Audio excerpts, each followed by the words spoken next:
Jubali ni Padre Ayor Cortez, si Assistant Parish Priest, Reverend Father Anderson, Father Tonton Diluwaw, gali pa rin ako niyang ato ang kanhi Mayor, Board Member, kanhi PHO Head o Mayor-elect, Mayor Cesar Tomasio Lopez, Kapagpakan, o ang ato ang incoming Parish Priest, nagikan sa Ubuhan, Reverend Father Elias Algabre,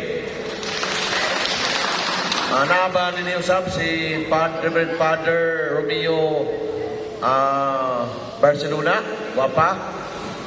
Kaninyo mga ato kapitan nini sa Katibagan Norte uban sa Barangay Council, pakpakan na to. Ang atong magkanayon nagsuporta ay ang presensya, naghatag o kamabulukod sa matag programa nga itong ihimo ang membro sa 15th Sangguniang Bayan o bagong napili pagbalik para sa 16th Sangguniang Bayan, si Honorable Mary Hazel Recamada sa Abidra. Ari kagawad ato. Kapag kapawahin sa kagawad ng musim bati, at pitaw. Ari sa tubangan, atong i-answer. Sa atong magkadagkuhan sa Parish Pastoral Council, sa ato ang lay liturgical minister, sa mga presidente o mga lain-lain atong organisasyon dinhi sa atong parokya sa San Lorenzo, sa atong mga bisita sa tanan niya dinhi atong banato ang Parish Youth Ministry nga wa pa kabutang nagbibinida, ipabutang ni Manay o sige ipabutang ko no sa samtang mag-program o kanatong tanan. Once again, maadong gabi. Sa ngalan sa Parish Pastoral Council sa San Lorenzo Ruiz de Manila Parish, malipayon ko nga nag-abi-abi kanitong tanan, nining espesyal o binilhon nga gabi sa atong panagtapo karon ang Bienvenida Party. Usa ka gabi nga puno sa pasalamat, puno sa pagbati o paglaom. Karong gabi una, atong ihatag ang atong mainitong pasalamat o pagila alang sa atong pinalanggang kuraparoko, Reverend Father Jubali Cortez, o pagila sa atong pinalangga usab nga Parish Assistant Priest, si Parish Vicar Reverend Father Anderson, Father Tonton Diluwaw, o nini nga tungura daghang panahon na sila nagserbisyo kanato, sila naggiya kanato isip usa ka panimalay sa pagtuo dinhi sa parokya. Salamat sa ilang kasing-kasing kinasing-kasing nga pag-alagad sa ilang mga giya nga puno sa kalinaw o sa ilang panig-ingnan sa pagtuo. Dili gayon malimtan ang ilang nahimo nga dakong influensya sa atong parokya. Tungod ini, it is with both joy and touch of sadness that I welcome all of you tonight. Is this very special gathering in honor of the two remarkable shepherds who have journeyed with us in faith. So tonight we are gathered not to say goodbye to sorrow, Dito magmagulanon. But express our deepest gratitude to celebrate the shared moments and to honor the tireless service that these two men of God have offered to our parish community.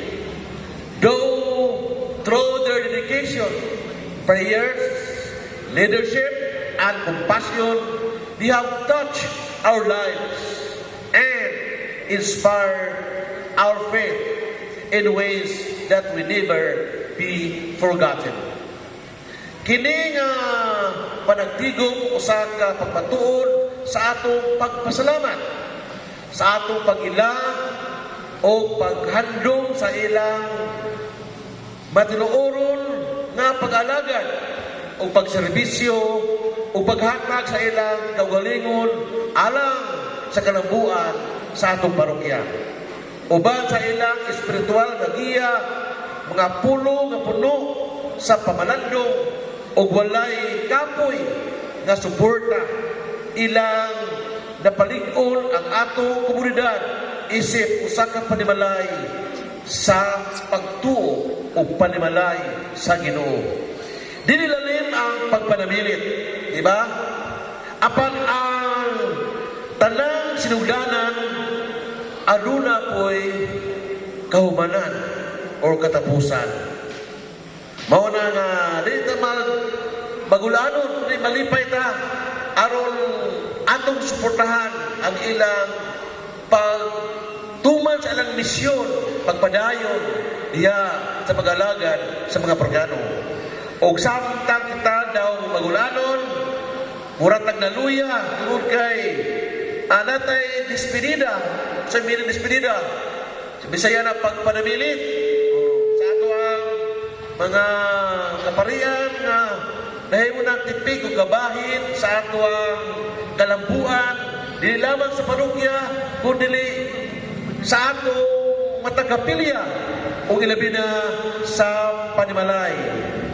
So that their legacy here in San Lorenzo Ruiz de Manila Parish is not only written in records or program, but inscribed in our hearts.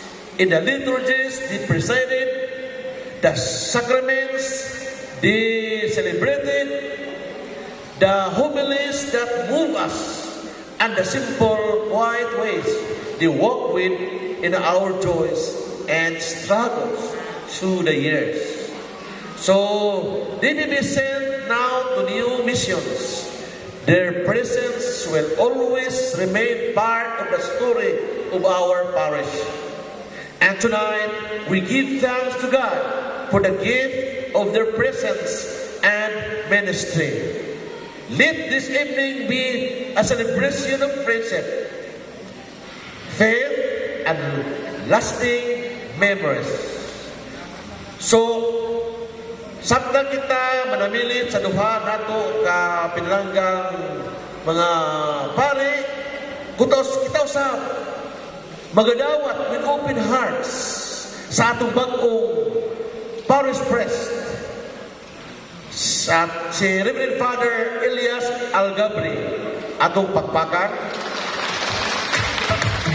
Uban niya atong assistant parish priest na si Reverend Father Romeo Barcelona. Among ipaabot ang atong menitong suporta, gugma ug andam nga pakig-alayon alang sa mas digkol nga pagpadayon sa pag-alagad sa Ginoo ug sa katawhan sa parokya ni San Lorenzo. Kini nga panagtigaw usa ka pagpalandong nga sa matang panamilit ano'y bag-ong panaw nga magsugod. O sa matang panaw ang Ginoo kanunay naguban kanato busa atong tamdon kini gabiuna uban sa kalipay pagkahiusa sa espiritu sa pagpasalamat. So daghang salamat sa inyong presensya. And on behalf of the Parish Pastoral Council and the entire parish community, I warmly welcome you to this meaningful occasion, the Despedida and Bienvenida party. So to each and everyone, God bless us more. Okay.